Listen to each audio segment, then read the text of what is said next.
आणि यानंतर आपण थेट वर्ध्यामध्ये जाऊयात। वर्ध्यामधनं महायुतीचे उमेदवार रामदास तडस आज आपला उमेदवारी अर्ज भरणार आहेत। देवेंद्र फडणवीस बोलतात। भारत माता की, भारत माता की, छत्रपती शिवाजी महाराज की जय श्रीराम। हिंदवी स्वराज्याचे सरसंस्थापक छत्रपती शिवरायांना मानाचा मुजरा करतो। भारतीय राज्य घटनेचे शिल्पकार भारतरत्न डॉक्टर बाबासाहेब आंबेडकर यांना मानवंदना अर्पित करतो। आज आपल्या सर्वांचे लोकप्रिय उमेदवार 10 वर्ष खासदार म्हणून ज्यांनी उत्तम काम केलं आणि तुमच्या आशीर्वादाने पुन्हा 5 वर्ष मोदीजींच्या टीम मध्ये खासदार म्हणून जे निवडून जाणार आहे ते आपल्या सर्वांचे लाडके रामदास तडसजी यांचा फॉर्म भरण्याकरता आपल्यामध्ये उपस्थित झालेले आपले राज्याचे अतिशय धडाडीचे अध्यक्ष माननीय चंद्रशेखर बावनकुळेजी, या ठिकाणी मंचावर उपस्थित खासदार अनिल बोंदेजी, आमदार पंकज भोयरजी, समीर भाऊ कुणावारजी, दादारावजी केचे, प्रतापजी अडसण, रामदासजी आंबटकर, अशोकजी उईके, शिवसेनेचे नेते अशोकजी शिंदे, या ठिकाणी राष्ट्रवादी काँग्रेसचे नेते सुबोधजी मोहिते, सुनीलजी गफाट, जयप्रकाशजी गुप्ता, आशिषजी देशमुख, जगदीश भाऊ गुप्ता, राजेशजी सराफ, गणेशजी खार, विजयजी आगलावे, शरदजी शहारे, ईश्वर बाळबुधे, सरिताताई गाखरे, सुरेश भाऊ वाघमारे, सुमितजी वानखेडे, सुधीरजी दिवे, राजेशजी बकाणे, राणाजी रणनवरे, परिमलजी कांबळे, मंचावरील सर्व मान्यवर आणि उपस्थित सर्व भगिनी आणि बंधूंनो, खरं म्हणजे या हॉल मध्ये जेवढे लोक बसले आहेत त्यापेक्षा जास्त लोक बाजूच्या पेंडॉल मध्ये बसले आहेत। ते मला पाहू शकतात पण मी त्यांना पाहू शकत नाही आहे, त्यामुळे पहिल्यांदा बाजूच्या पेंडॉल मधल्या सगळ्यांना मी नमस्कार करतो। आज रामदासजींचा फॉर्म भरण्याकरता आपण सगळे एकत्रित झालो। काल माननीय पवार साहेब या ठिकाणी येऊन गेले। मी पवार साहेबांचे मनापासून आभार मानतो। जी गोष्ट आम्हाला जमली नाही ती पवार साहेबांनी करून दाखवली। आम्ही काँग्रेस मुक्त वर्धाचा नारा दिला, जिल्हा परिषद जिंकलो, एक सोडून सगळ्या आमदारकीच्या जागा जिंकलो, नगरपालिका जिंकलो, नगर परिषद जिंकलो, पण आम्हाला पंजा मात्र गायब करता आला।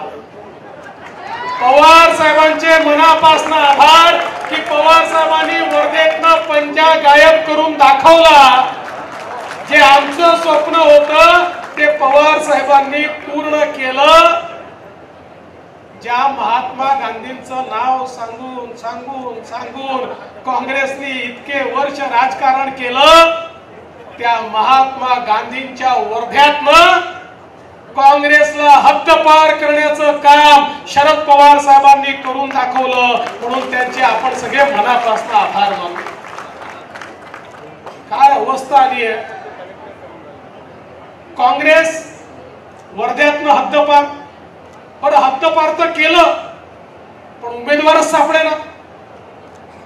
उमेदवाराचा शोध चालू झाला, कोणी उभा राहायलाच तयार नव्हतं।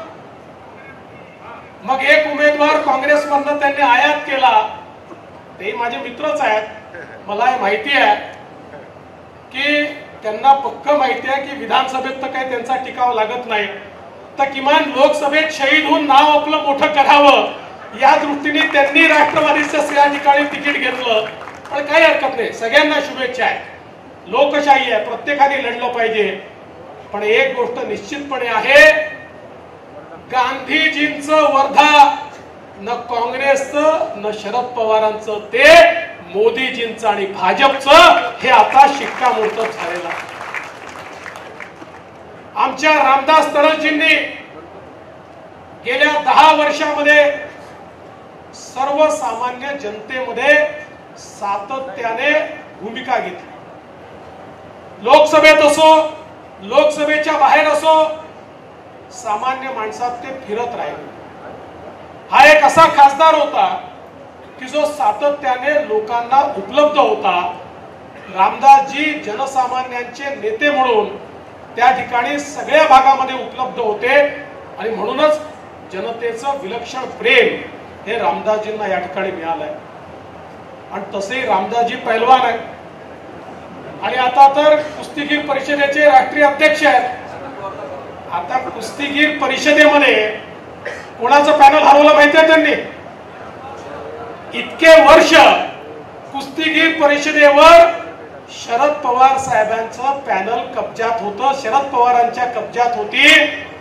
आमच्या पैलवानानं असा डाव टाकला की आता त्यांच्या हातून कुस्तीगीर परिषद निघाली आणि तळस साहेबांच्या हातामध्ये त्या ठिकाणी आली. सर्व डावपेच माहिती आहे, चेहरा भोळा आहे, त्याच्यावर जाऊ नका. वेळ प्रसंगी अशा प्रकारचा धोबीपछाड मारतात की समोरचा चितपट झाल्याशिवाय राहत नाही. आणि म्हणून मला विश्वास आहे गेल्या 2 निवडणुका रामदास तडसजींना 53% मतं मिळाली आहेत.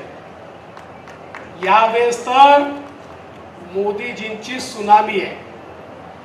मागच्या काळात लाट होती, आता लाट नाही आहे, आता सुनामी आहे. त्यामुळे रामदासजी आता 60% मतं आपल्याला घ्यावेच लागतील.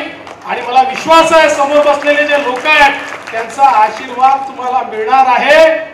आणि मोदी जी का नाम, रामदास जी का काम, अब की बार 400 पार और तड़सजी 60 के पार, 60% के पार. आपल्याला कल्पना आहे की मोदीजींनी 10 वर्षामध्ये देशाचं चित्र बदललं. गरीब कल्याणाचा अजेंडा या देशामध्ये मोदीजींनी राबवला. आणि आश्चर्य बघा, जगातले अर्थशास्त्री समजून नाही राहिले की मोदीजींनी जादू नेमकी काय केली. जगात याची चर्चा आहे. 10 वर्षामध्ये या देशामध्ये 25 कोटी गरीब, 25 कोटी हे गरिबी रेषेच्या बाहेर आले. जगातले अर्थशास्त्री म्हणतात हा नेमका कुठला अर्थशास्त्राचा सिद्धांत आहे जो आम्ही कधी शिकलोच नाही की गरीब कल्याणाचा अजेंडा चालवून जगातली 11वी सगळ्यात मोठी अर्थव्यवस्था असलेला भारत 11व्या व्यवस्थेवरनं 5व्या जगातल्या सगळ्यात मोठ्या अर्थव्यवस्थेकडे येतो.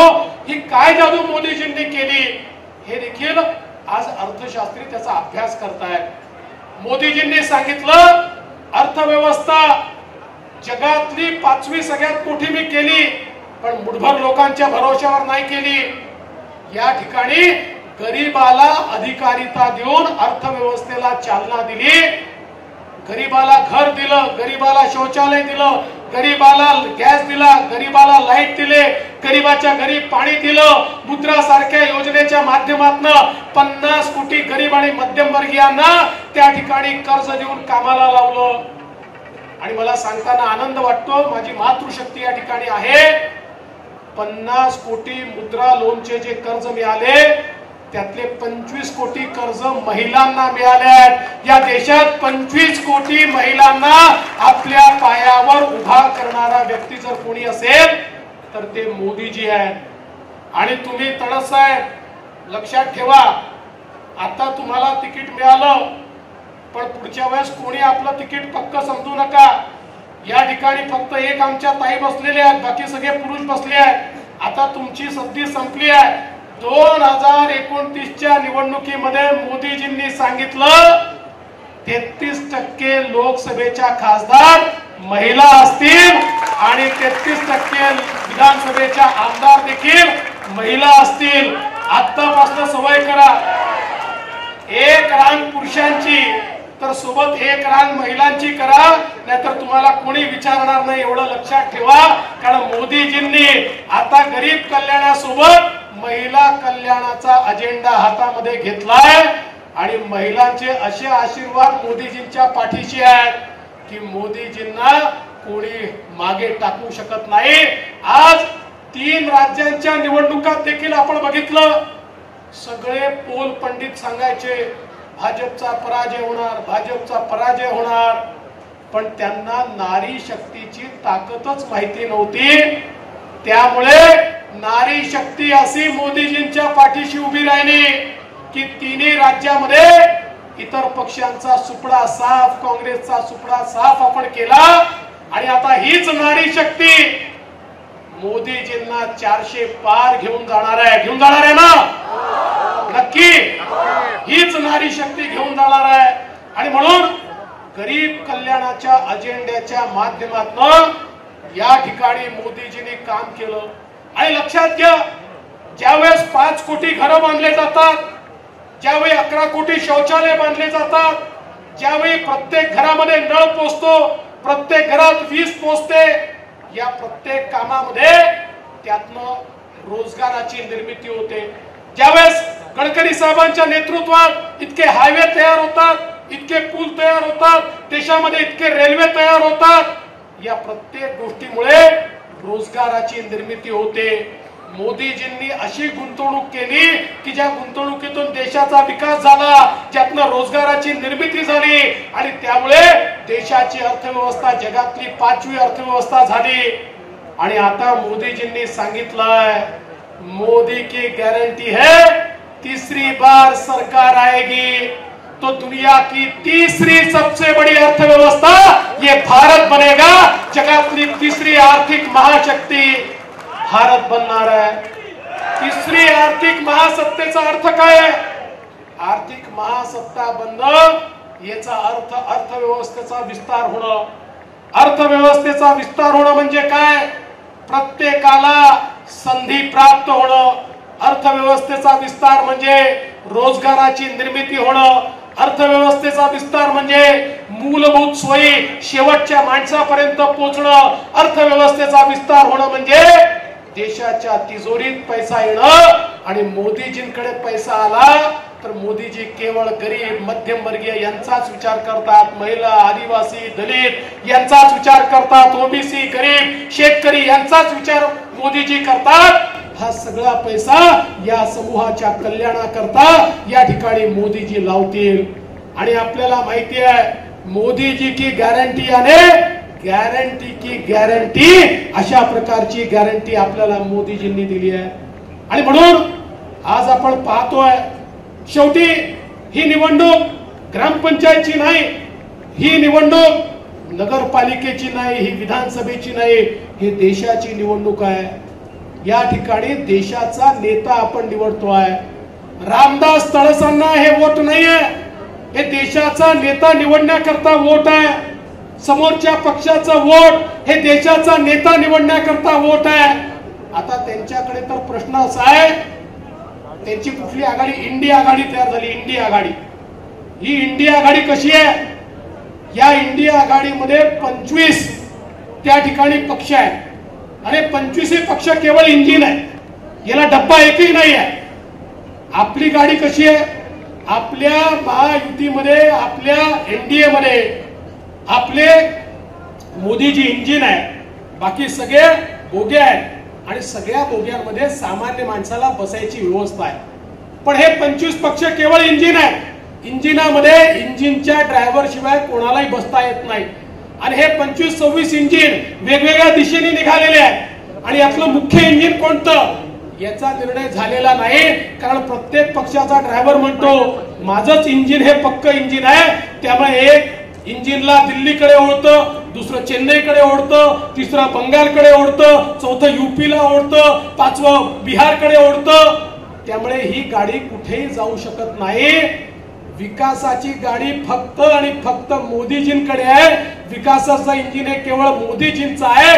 मोदीजींच्या विकासाच्या गाडीत बसायचं असेल तर रामदास तळसांच्या कमळाची बटन दाबली की आपलं तिकीट पक्क, मोदीजींच्या गाडीतली एंट्री ही आपली त्या ठिकाणी पक्की होणार आहे.